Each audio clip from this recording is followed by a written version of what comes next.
Hello and welcome everyone to this episode of the NP Business Matters podcast. I'm your host, Barbara C. Phillips, and this is the video version of the NP Business Matters podcast. Now, today's episode is different than those that we've done in the past, but it's still business related. I'm interviewing Brandy Agerbeck of loosetooth.com. Brandy is a visual thinking pioneer, which means she demystifies drawings so that you can quiet your own inner critic, think and communicate clearly, and ease overwhelm. Now, Brandy is part of a coaching group that I'm in, so yes, I do have a business coach. And she's offered to share her insight on self-publishing, not only with our group, but with you as well. Now, you'll find all the contact information and links below this video. And if you're new to our channel, please feel free to subscribe, give us a like, turn on your notifications, share this video with your colleagues. It really does help other nurse practitioners find us. So right now, let's go ahead and dive into the interview with Brandy on self-publishing. So, Brandy, I'm thrilled that you have joined us today because one of the things that comes up so often, not only in my life as a professional, but in so many other nurse practitioners, is about book publishing. And, you and I are in a same coaching group together, and that is something that you brought your expertise to us about. And so this is a great topic for clinicians. So as we get into this, I think, as we talked about before we recorded, one of the best places probably to start is, why does anybody want to have a book? I mean, why go through all of that? That's a perfect questions. Those are the perfect questions. Excuse me. Those are the perfect questions. It's the why, and then why would you want to go through that? Because it is, I appreciate, I do not have children myself, but I appreciate when people say, that use the metaphor of birthing a book. The gestation, Yes. the labor, then, once the book is born, the baby is born, there's a whole lot of raising to do, so it is a really, really, really big endeavor. I think for a lot of people who flat out just want to be seen as professional and promote their work, a book is one of the fastest paths, most direct paths to credibility. And I know that, in my particular case, I've done a TEDx talk and I've written a book. I have a couple books, but when people hear either of those things, they instantly go, "Oh!" And then after that initial sound is one of two things: either that's it, and they just think you're shiny and exciting and professional and fancy and famous, or they say, "Oh, what's your book about?" or "What was your talk about?" And of course, I love the second type of person. They're curious. They want to hear more. There's a conversation. But for a lot of people, their main motivation is credibility. It's kind of like, I think generally big picture people either want that credibility as part of their business, or they have the book they were put on the planet to write, which very often has more to do with teaching, where it's like, okay, this is my methodology. This is my system. I want the world, I want to put this body of knowledge out into the world. So I generally think of those being the two biggies. As I've talked to more people, I've noticed a couple other motivations. One is they want to lead in their field, or they want to convene colleagues. And then lastly, just to really directly, they want to attract more people into their business. They want to attract more patients to their practice. So if it's okay with you, I'd love to share kind of types of books that fit under those different categories. Yeah, I just want to throw something in. There's Please. One other type that I see, because, obviously a lot of us, publish in professional journals, or we're in institutions where publishing a book is part of that tenure track. Yep. And then that also begs another question, because we're mostly talking about the self-publishing, But how credible would that be in those kinds of things? So I'll just throw that in Yeah. there. We can definitely bookmark. And but yeah, go ahead Yeah. and share Yeah. what you have with us, because I'm curious as well. Yeah, for sure. I'm really appreciate that you mentioned journals and those milestones that are so important, within that kind of field. I've been so outside of it. I got a BA from a really good school, and then that was it. Yeah, yeah. So it's like, oh yeah, that other really important motivator that is not on my map. So I think that well, this is one principle. If your listeners take away nothing else, this is my number one lesson from hard-earned experience. If you are the type of person who has the book you were put on the planet to write, that systems book, that big, here are my big ideas, here's why I want to help here's how I want to help advance our field. Don't do that book first. Because knowing, especially kind of assuming you're probably going to take the self-publishing route, to have both the learning curve of self-publishing and the pressure of how important that book is to you is too much.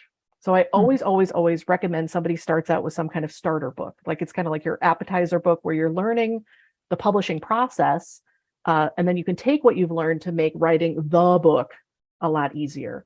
But there's a lot of great options for that kind of starter book. One is for the folks who want to be seen as a leader in their field. They are already a leader in their field, or they love that role of connecting people. An anthology is a really good option.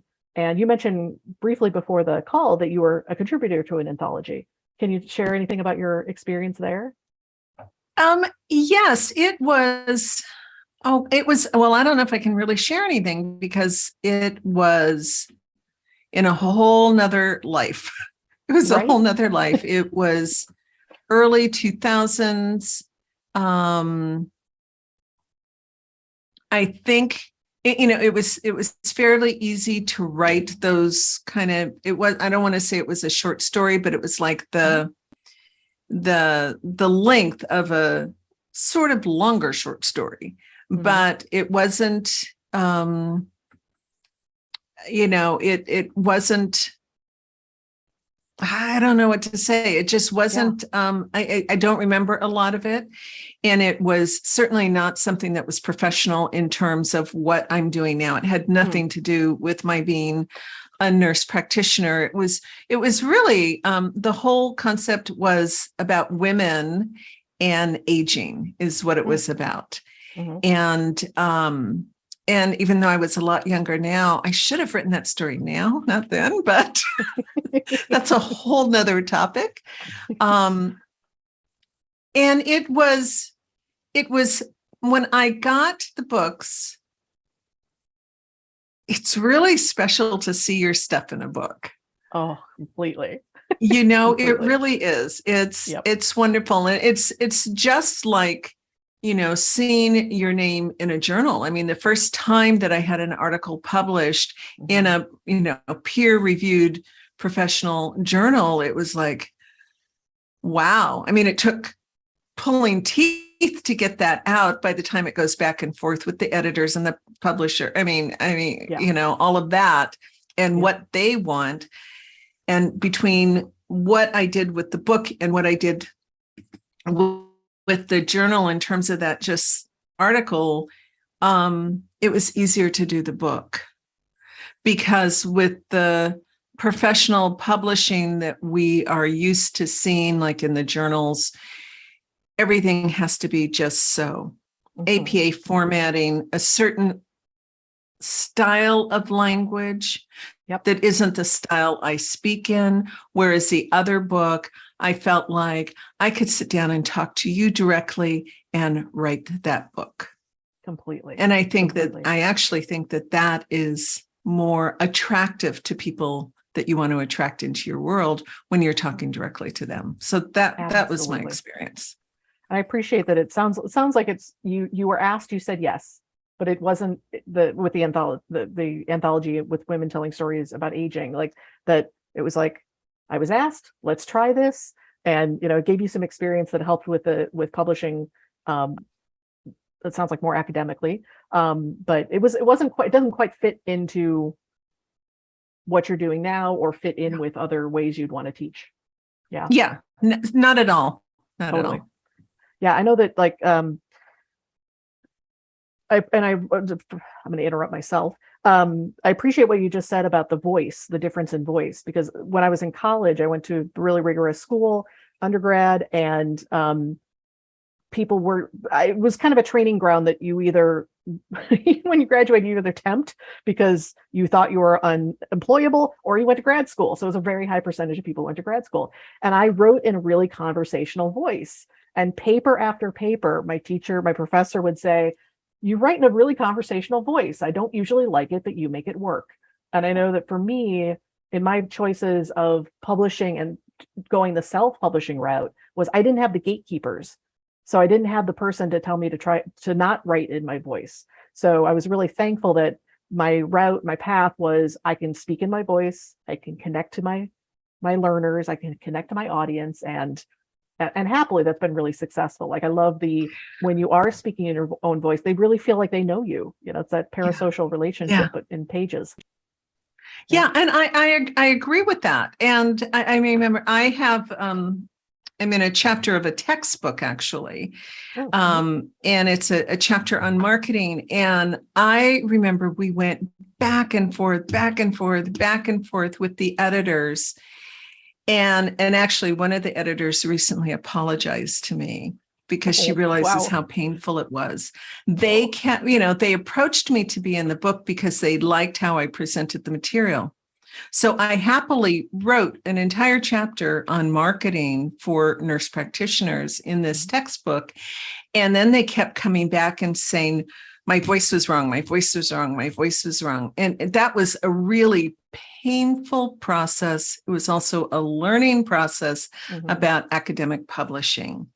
And so that for me is not the route I wish to go forward. And I know for a lot of nurse practitioners, where their focus is more on their practices, on their business, whatever their message is that they want to get out to other people, whoever those people are, it's not necessarily that academic voice, which is why I think this is such a great topic to have for the NPs out there. Absolutely. I really appreciate the talk to NPs specifically who are building a practice.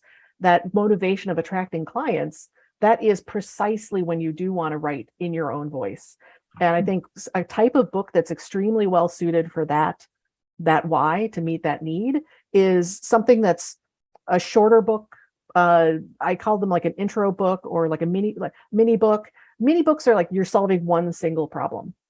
It's very quick. It's very direct. It's like, I see this over and over again.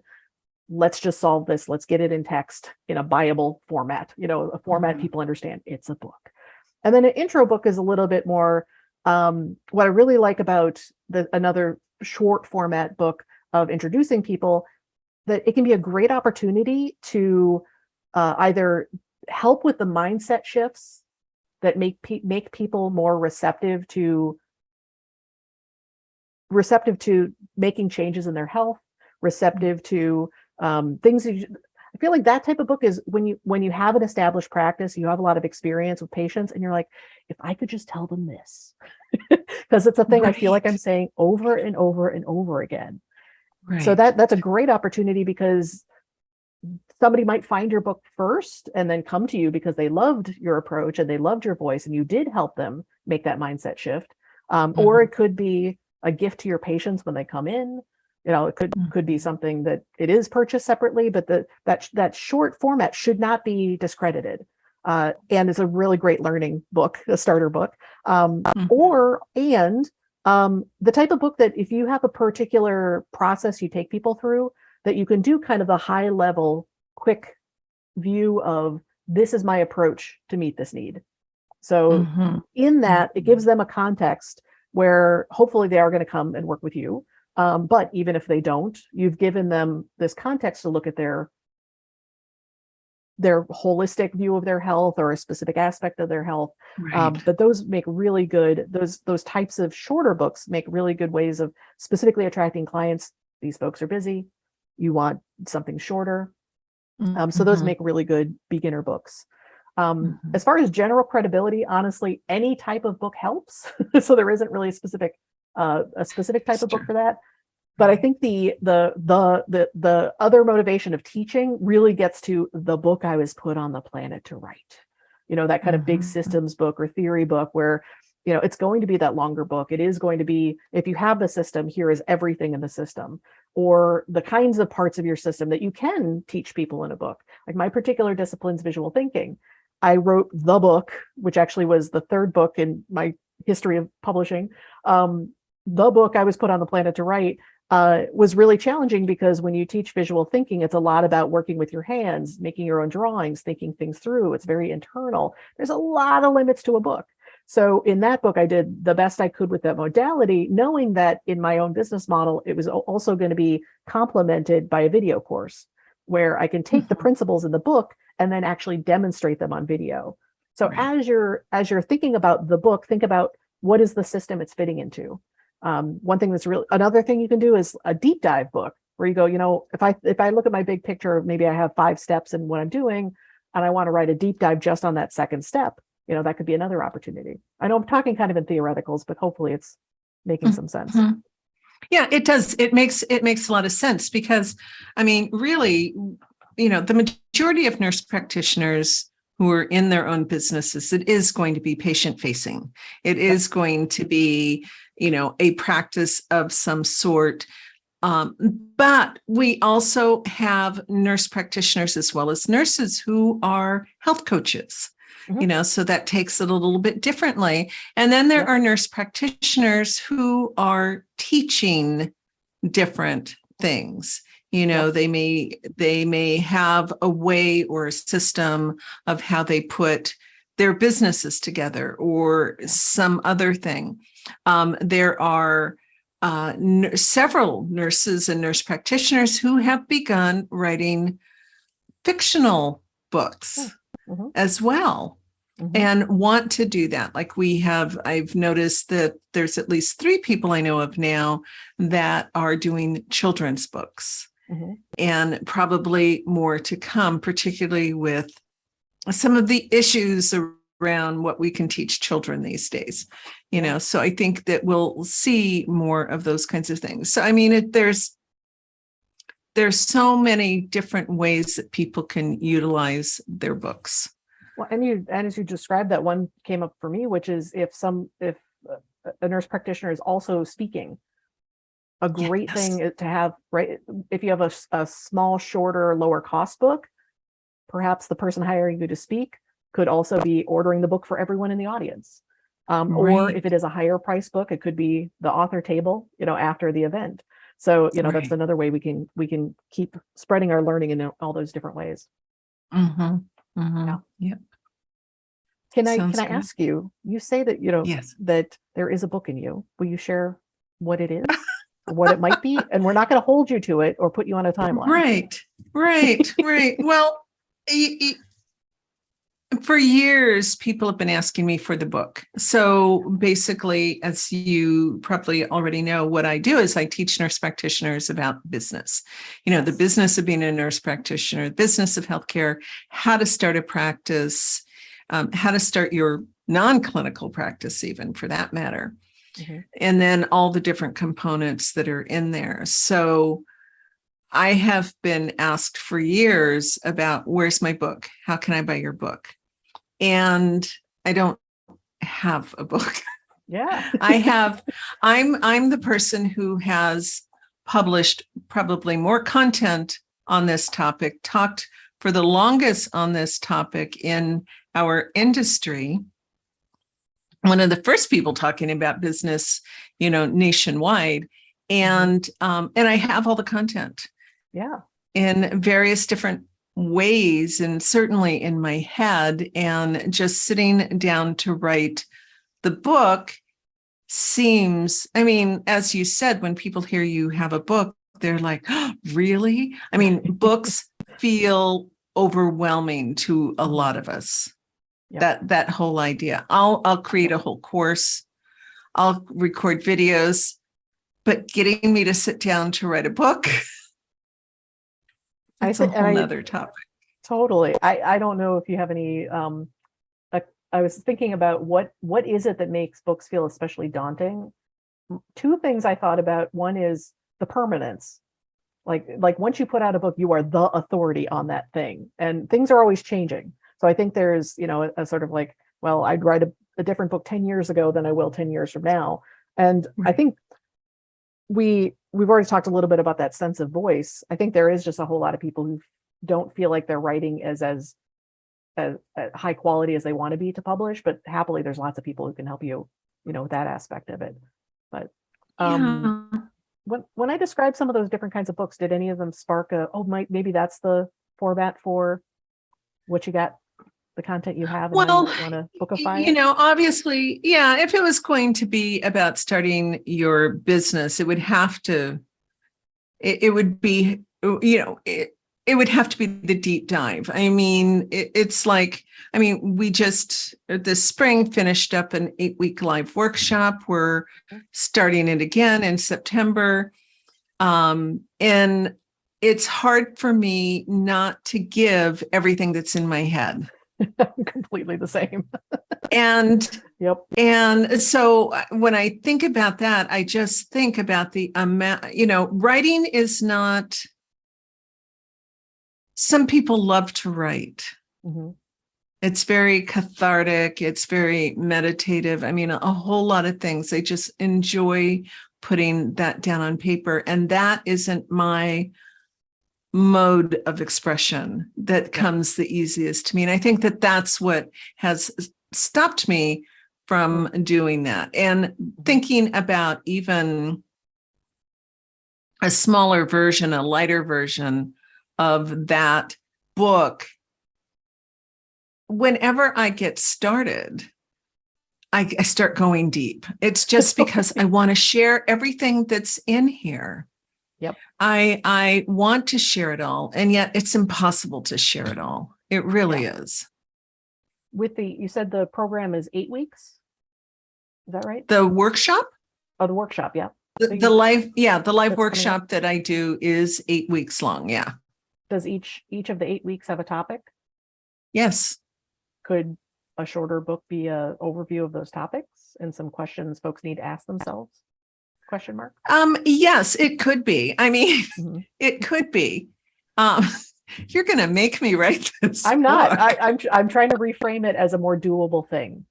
Right. And I'm always about, if you have a book out there that's the overview of the 8 weeks, that's a perfect primer to get them to join you in the workshop.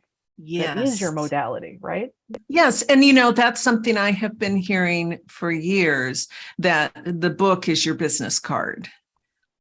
Yep. And you should have one. But again, I more so enjoy spending my time creating the course, making the videos. Even some of the podcasts that I have done, it's and the podcasts actually are the bits and bites of because you can't go into depth in a podcast, not that kind of depth anyway. No. So this isn't totally about me. No, but you're my guinea pig for the podcast. Okay. That's all. As you were describing that, you already have a ton of content. I haven't done this myself, so I'm no expert on it, but it could be a situation of like hire a ghostwriter where you say, here's the pile of stuff and here's what I want it to become. Yeah. So that might be a way. Not that it's been suggested. Yeah, it has been suggested many, many, many times. And the fact that I live with a copywriter who has said, just let me write the book. Yep. But I usually feel like it has to be me. Mm-hmm. Yep. So yep. It'll come. It'll eventually come. Yeah, totally. I would love to. I think a few different things we've talked about have kind of led into this question of self-publishing versus traditional publishing. Yes. And I have I have a very dear colleague named Pamela Meyer, who was the reason I created the first starter book with her as a co-creator. as a it's interesting. We chose the term co-creator. When we did self-publish on Amazon, they didn't have co-creator in the drop-down menu.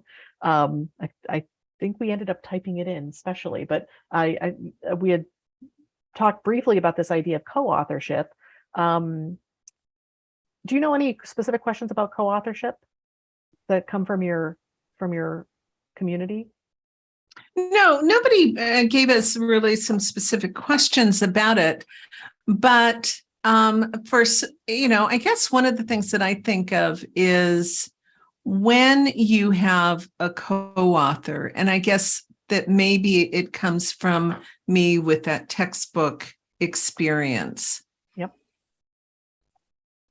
You have two different people contributing to the text. And I know there's a lot of ways that they can do that. I mean, one can do one chapter, one can do the other chapter, but you still want a unified voice.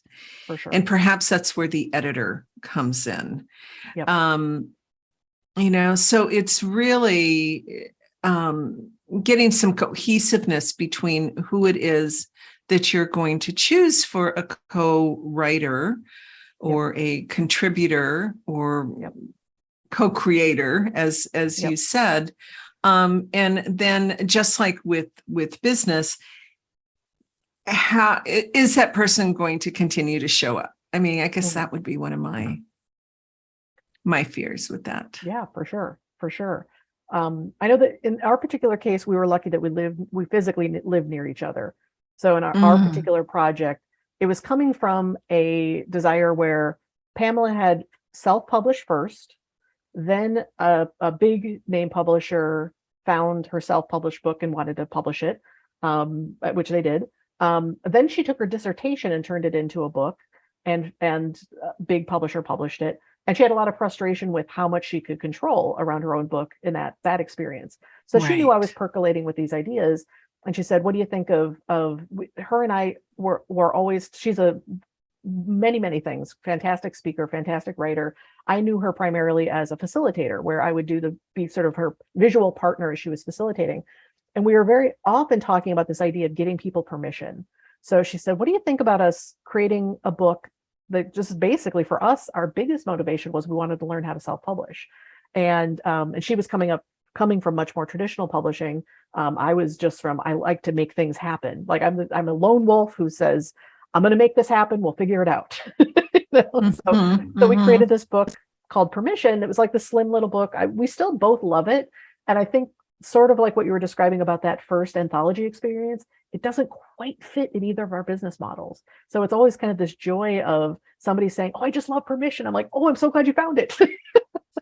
But in that case, we had the opportunity to, yes, she was more of the writer. Yes, I was more of the visual illustrator, because there was these wonderful line drawings and full page images that went with each thing you could give yourself permission to do. And we very much had the chance to talk face to face about what the structure was. So none of it got too far, didn't diverge on different paths. I've definitely heard of a lot of people doing the divvying up, like you start with this, and we'll trade. An anthology project I was very happy to be part of was very much from the motivation. So in 2016, I was one of 4 co-editors who published a book about this very weird field of work, being that visual facilitator, using visual tools to help groups do work. And our motivation with that was we saw so many people that we knew they had a great voice, a great experience, something to share that wasn't a book yet. So we made this wish, our dream list of who in our field would we like to invite to be part of this, because we wanted to get their voices out there. And yes, it did help us connect with folks and be seen as leaders in this field, because we were bringing people together. We had, I think, 27 contributors. And that particular one, for just a little pro tip from our experience, we had 4 editors. We each had about 6 people, must have had 6 or 7, looking at the numbers, where we had kind of our pod of contributors we were working with. So they weren't getting feedback from 4 different people. They weren't getting mixed messages from anybody. So each of us got to really kind of look after our little flock of contributors. And that worked really well. And then the times when we were looking at what the big picture was we met in person. We did a few virtual calls, but the actually being in the same room at the same time, we had a big weekend where we went through all the first drafts of all the contributions and could say, okay, how do we knit this together? What is the order in the book? So those are just a couple hopefully useful ideas around the more collaborative book writing. But this permission book, Pamela said, what do you think about trying this? And I thought, yeah, let's go for it. I used to think I was a bad collaborator until I realized it's very rare to find great collaborators. And she's definitely one of those wonderful collaborators in my life. And this is not just Pamela's story, but just so to kind of segue into this, choosing whether you want to traditionally publish or self-publish, here's kind of my crash course. It's a bit of a reality check. It's not a lot of fun, but the old idea of publishing is you find a publisher, you find a publisher, they give you a lot of money for an advance, they bring your book out in the world, they market the heck out of it, and then you ta-da. You've got a book, you're famous, you're rich, et cetera, et cetera. Now, that happens for a teeny tiny percentage, of course, but as self-publishing has come up, as just the massive influx of different ways we get information has exploded, publishing has gotten even more risk adverse than they were. And the business model has changed a lot. So if you do want to go the traditional publishing route because you feel that getting published by the right press gives you exactly the kind of credentials and credibility you need or you want, the process generally is, first, you need to write a book proposal.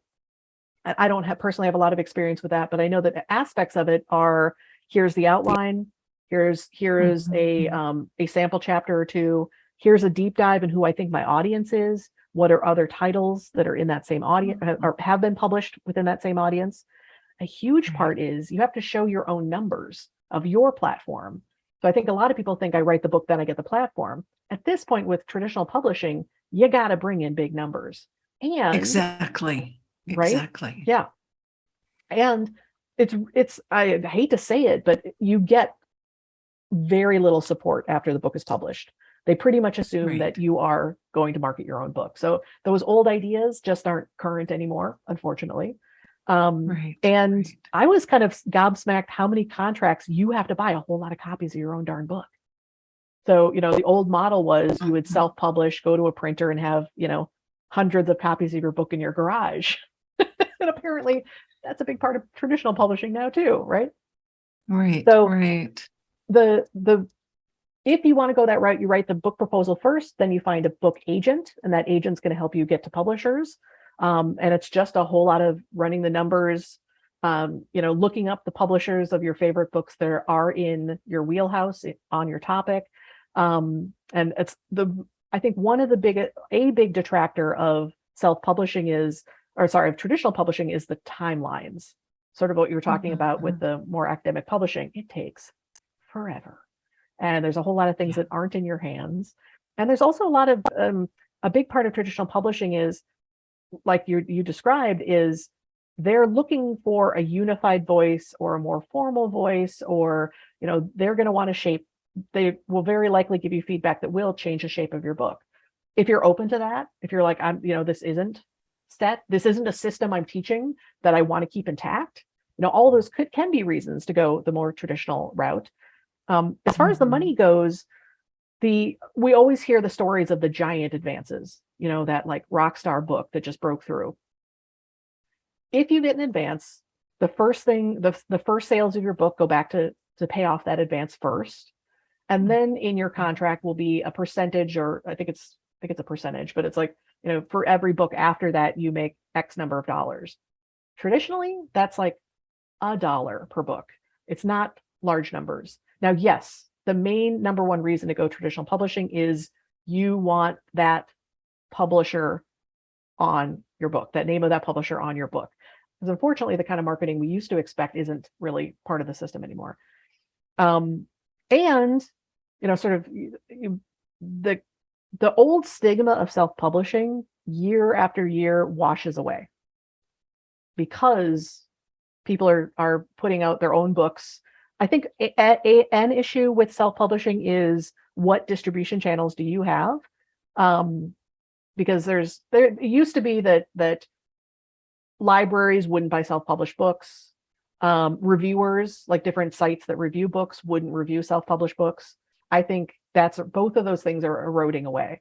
I'm very happy to report my first book is in the Chicago Public Library system, which makes me so darn happy because I'm a total library nerd.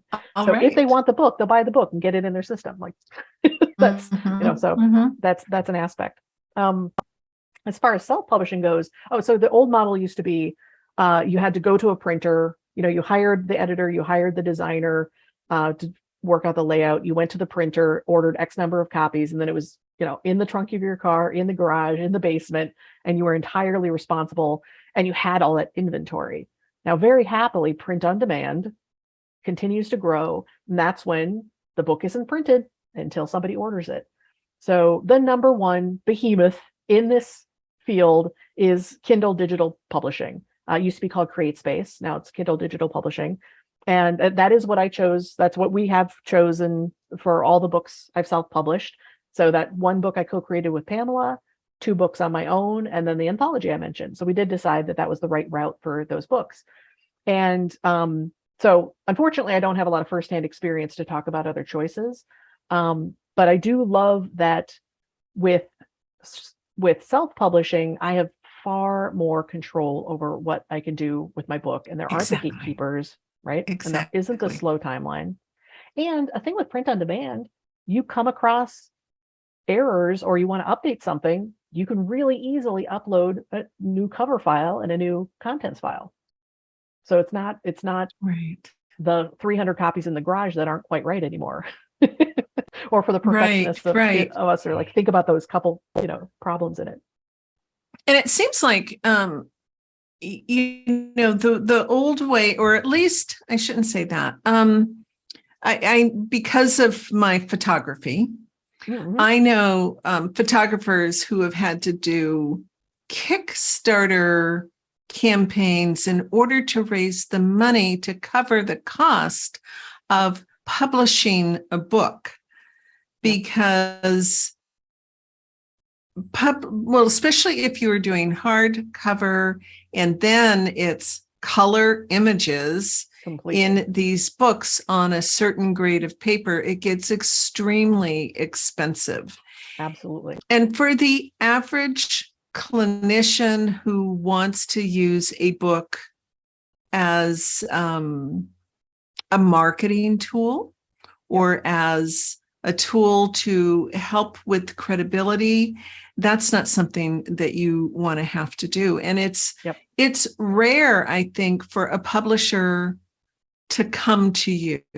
I mean, years ago, I was actually approached by a publisher to write a book, and I started with that initial process. They still wanted the proposal, the outline, et cetera, et cetera. And I quickly realized how little control I was going to have over my own content. Absolutely. I had forgotten about that. But so I just said, no. And they said, well, we'll get somebody else to write it. And I said, fine. They still don't have a book on the topic of starting a business. So for nurse practitioners. So, I love the idea, for me anyway, of print on demand, because it can be set up so seamlessly these days. Yes.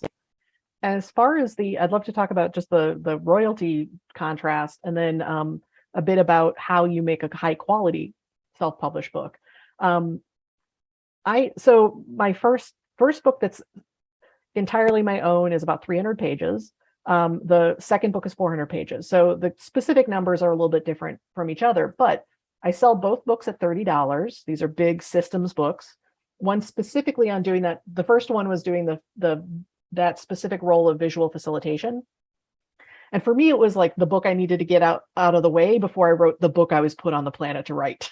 And that one, these are not numbers to compare yourself to or set as your goal. It just happened that when I made that decision, I was ready to write the book, and I spent basically December through March only working on the book. And that was the way I worked well.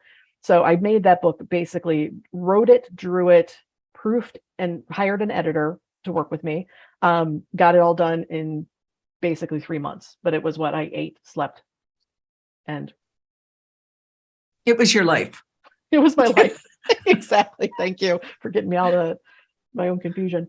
And the second book was the book I was put on the planet to write. That one took 3 years and nearly killed me. Not literally, but I always, my visual of that book was like wrestling a bear, because that particular book was much more theoretical, much more internal, less tangible, and just, it wasn't about this external role and how you show up. So it was both were well worth it, but definitely very different experiences. Both books are $30. If somebody purchases, and I did choose Kindle digital publishing, which is both print and Kindle. I still haven't, I still haven't gotten the Kindle version of the second book out. Every so often somebody's like, hey lady, what are you doing? It's just a tedious process. This is one of those things where I should hire the person that just does Kindle formatting from a print file. That would be very smart. But so if somebody orders the print copy of either book, I make roughly $12 a book on a $30 book. For me, that's $12 more in my pocket. When I published the first book, I could pay my mortgage on the royalties from the book. Now, I have been in my field a long time. I had, enough recognition in the field and, far reach. So I was the not audience, right? Exactly. And if I want to order my own physical copies to ship out myself, I pay roughly $5 a book, which means if I put it in my online store, somebody buys it, I make $25 per book. That's real money. That's not a book that kind of slowly are grains of sand, accumulating. Like, to my mind, that is good stuff and real money. So I've made the first book that was entirely my own was in 2012. The second book was in 2016. And I've made roughly, kind of depends on the year how much I'm marketing it, about $5,000 to $8,000 a year on my books. So it's a portion of my income. For me, it's super important because it is integrated with the rest of my teaching. And now I'm going to work backwards and make what I call the pocket guide. Like I did, like you, very much simpatico with if I'm going to teach it, I'm going to teach it thoroughly. I'm going to teach you everything you need to know, which is what I did in both those. Right.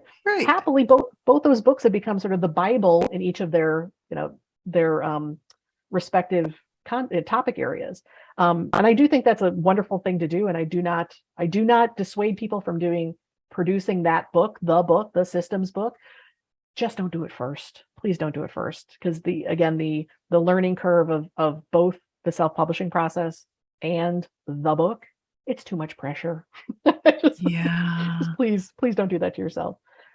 Did that spark any questions about self-publishing generally? Well, it certainly did. I mean, Kindle publishing is very popular with people that want to write. Yep. But I'll tell you, you surprised me. I had no idea that it was also the print books. Oh yeah, as well. Yeah. And I just thought of this. The only reason my Kindle conversion is difficult is because I have really highly formatted books with lots of images. For most folks who are making a primarily textbook, you're not going to have a book full of text, not a textbook. You're not going to have those same kind of problems. The biggest limiter with basically the way Kindle digital publishing books are priced are the size of the book, the number of pages, and whether it's color or not color. Yes, color books are still, for me, they're not a possibility. I can't produce a $70 400 page book where I'm not going to make any royalties on it because I chose it to be in color. Now, even though what I teach is visual, and yes, some of it is very specifically about color theory, I produce 2 black and white books. One of them, I said, go to this URL, you can get a PDF of these pages in color. Very few people actually choose to do that. They can still get the ideas across without color. So that's really the biggest limit. That's the biggest limit. But in my case, being somebody who teaches visual thinking, it hasn't been an issue. But happily, they're both on the same platform. Yeah, it's a known that's platform. interesting because that was something I didn't know. When I think about print on demand books, I think of places like Lulu. Yep. And have you ever had any experience with them or? I haven't. There's a project I might be doing soon that I might be using Lulu specifically. I'm awfully sure I'm remembering it's Lulu, because I was comparing different platforms. One I'm going to choose because I want a spiral bound book because Amazon doesn't do spiral bound. But happily, as you know, from when I was first researching these things to now, prices have gotten lower and more accessible as I'm sure scale, as all these platforms have grown their scale, probably gotten different ways of faster, easier, cheaper ways to print what they're printing. So I can't speak to that specifically, but you can definitely, if you are, you can do color in either. It's, this is one of those where if I don't know, there's too many variables for me to really quote anything useful there, but there are definitely those possibilities for different formats. Right.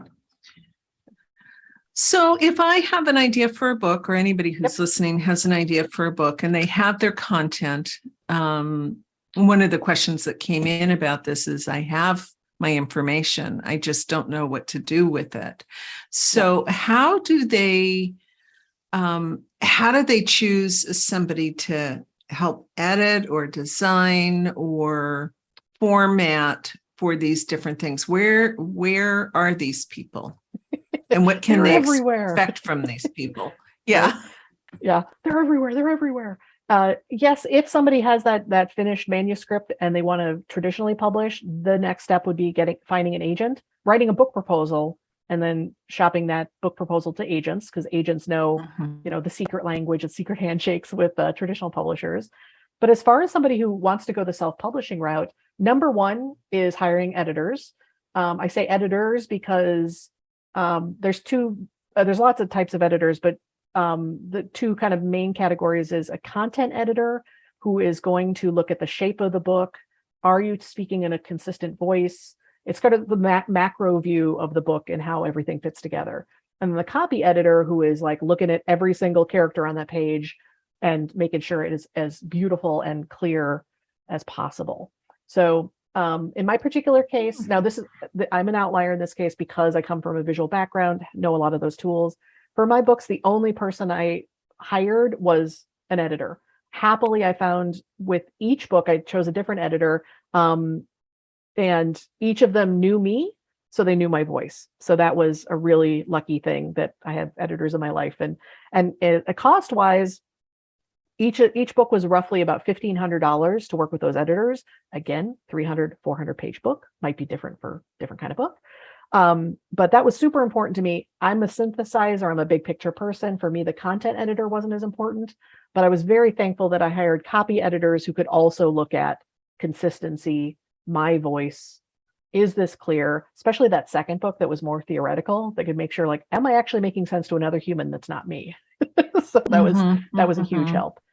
So I'd say that and as far as finding editors, one of the best things to do is look at your bookshelf and see who edits. If it's listed on the copyright page, I don't know exactly what the norms are. I know that I had my editor listed. I was self-published, but you'll see the publisher listed.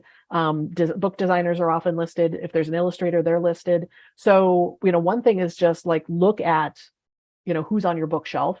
Of course, if you have colleagues who've published, self-published, ask them and say, also ask, what was it like to work with those folks? Because they might be polite and just give you a name, but not tell you that it was tearing out hair trying to work with them. Right. Or usually that's the silent person, right? They don't give more details. The person who loves the editor or loves the layout artist or loves the illustrator, like they're gonna freely share what that experience was. First thing is editor. Make sure that the work itself is really solid. I think you're absolutely right that a lot of folks see books as the business card. Very sadly, a lot of people put out very poor quality books when they're trying to meet that credibility need.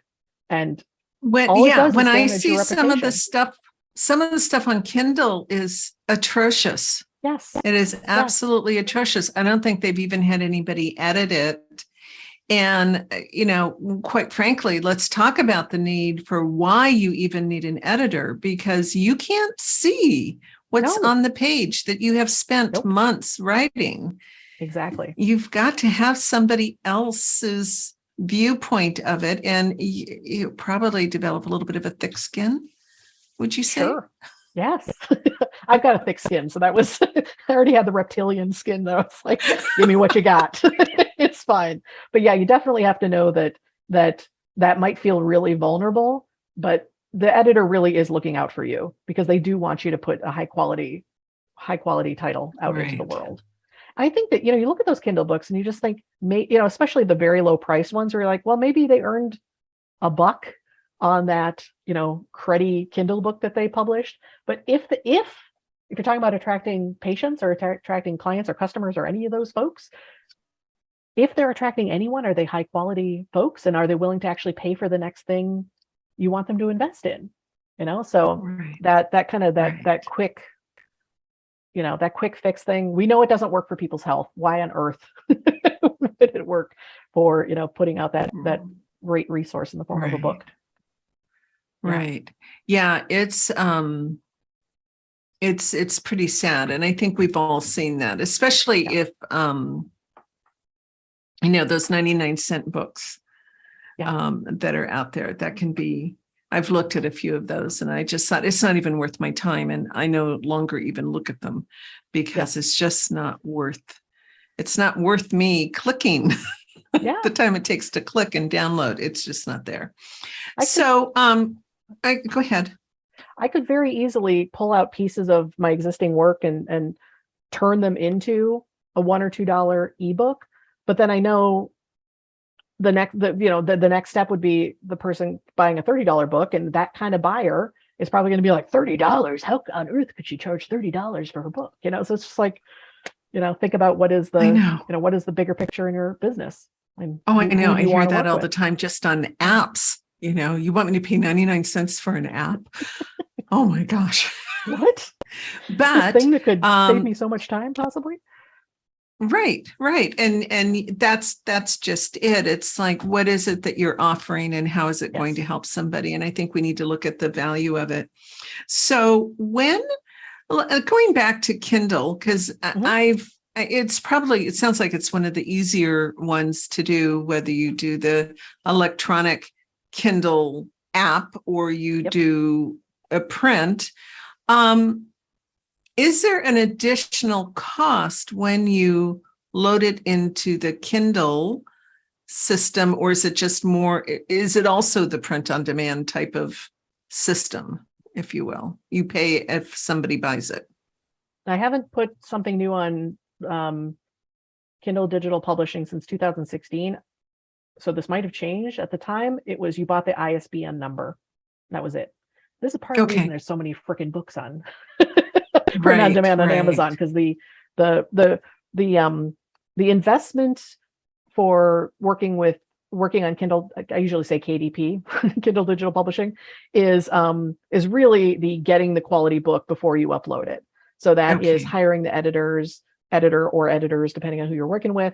It is if you have illustrations need created, photographs. So when it comes to the visual elements, just one really quick thing: if you're working with folks, look at portfolios. I mean, you can, there's that site Fiverr. I don't know if people literally pay $5 anymore, but you can find cheap folks. Think about, what does that say about your business? I believe you get what you pay for. But the biggest thing when it comes to anyone who has outside content, you have to have the rights for that content. So make sure you are working with somebody with a contract that says, how do I credit your book that works for you? What is the compensation? I think paying somebody work for hire upfront is much smarter than anything that involves splitting royalties later. That just becomes a tangle. But make sure you have the exact rights. That is this only rights to print these images publish these images in print? Is it also web? Is it also presentation slides? So just that really quick shout out for that.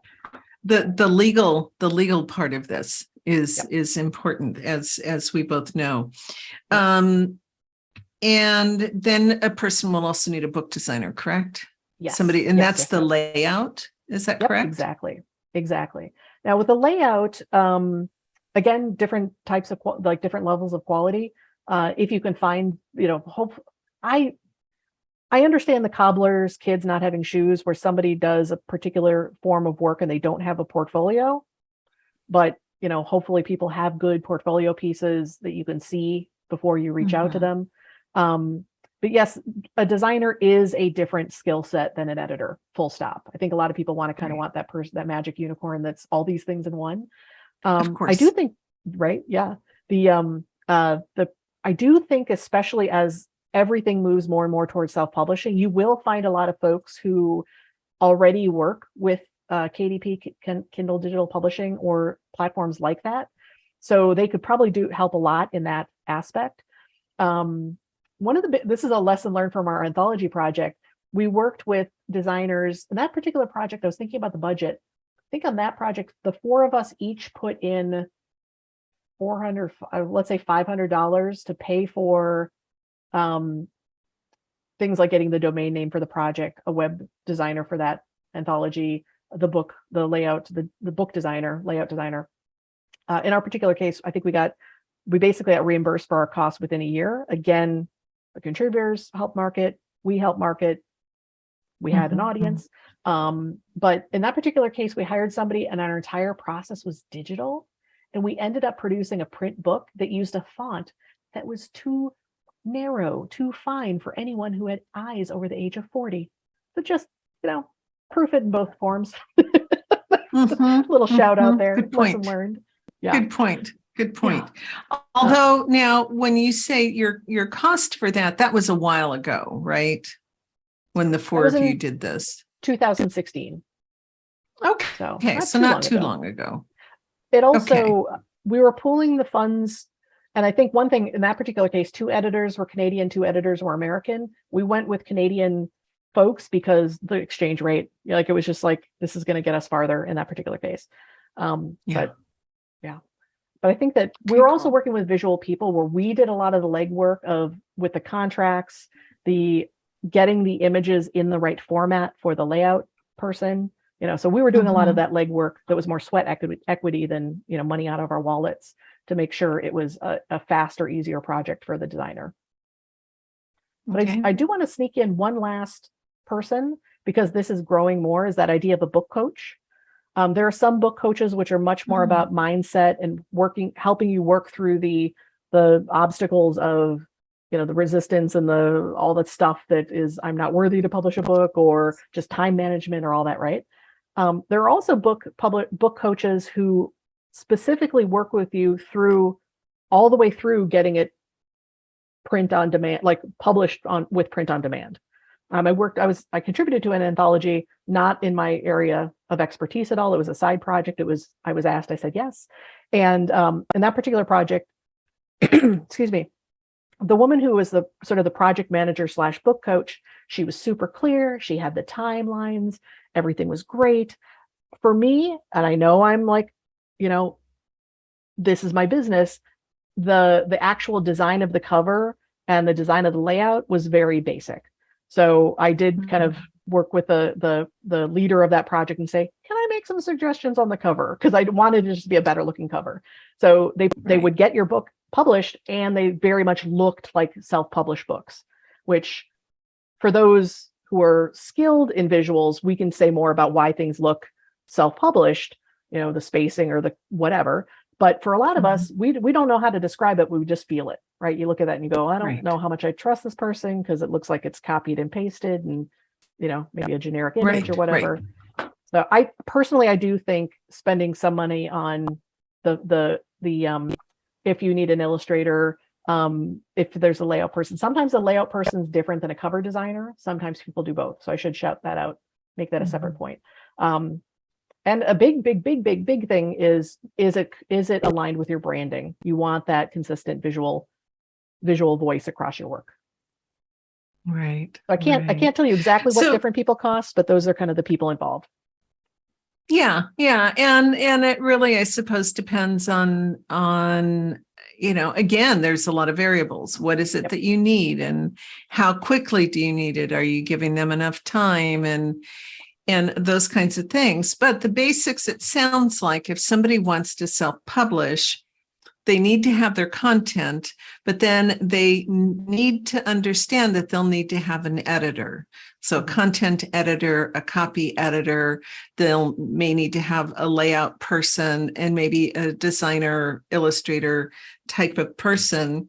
And then contracts that go along with all of that, of course. Mm-hmm. But and it sounds like one of the best platforms is the Kindle publishing. It's the biggie for ease of use, for familiarity. People know where to find these things, and certainly you're not going to be limited to just having it on Amazon. For instance, you can order your own books, which I like that idea, and then sell it from your own platform, or have it in your clinic, or give it out as gifts, or have this whoever's sponsoring you to speak at a conference or do a workshop, they can also you can have those as part of the enrollment fee, or they can do it, or however you want to do that. So sounds good. Is there anything we've left? I mean, I know that there's stuff we must have left out, because this is a huge topic, actually, but is there anything else that you want to say about self-publishing? And then I want us to talk about what you've got, because you have a gift for everybody. Yes. I just want to reiterate if you have the big book you want to publish, don't do it first. Really, truly, just don't do that to yourself. Yeah. Even if you're like, I'm total high achiever, I'm like, no, I'm going to do it anyway. Please don't. Just this is past Brandy giving you this gift of not making it harder than it needs to be. Well, I like that, because it kind of gets me off the hook. Yeah, totally. For writing anytime soon. Yeah. It will happen someday, not this year. Excellent. Yeah, I wasn't trying to put you in a corner at all. Just talking about possibilities. The biggest thing is don't rush a book. Don't.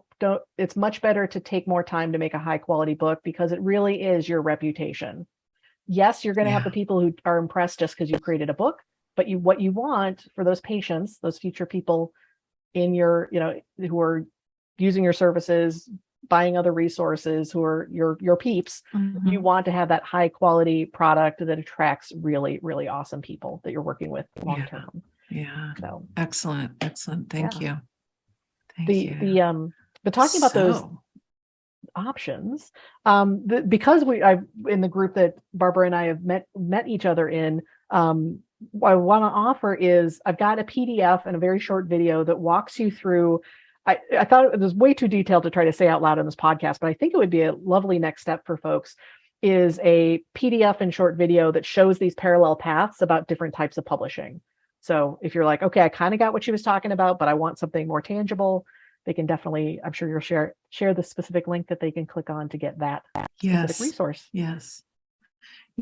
So I will definitely have the links below the video, and the video will be both on the blog and in YouTube. Plus, we'll have the audio and a podcast where people can still be directed back to get the information. So, Brandy, excellent. I thank you so very much for this. This has been great. Welcome.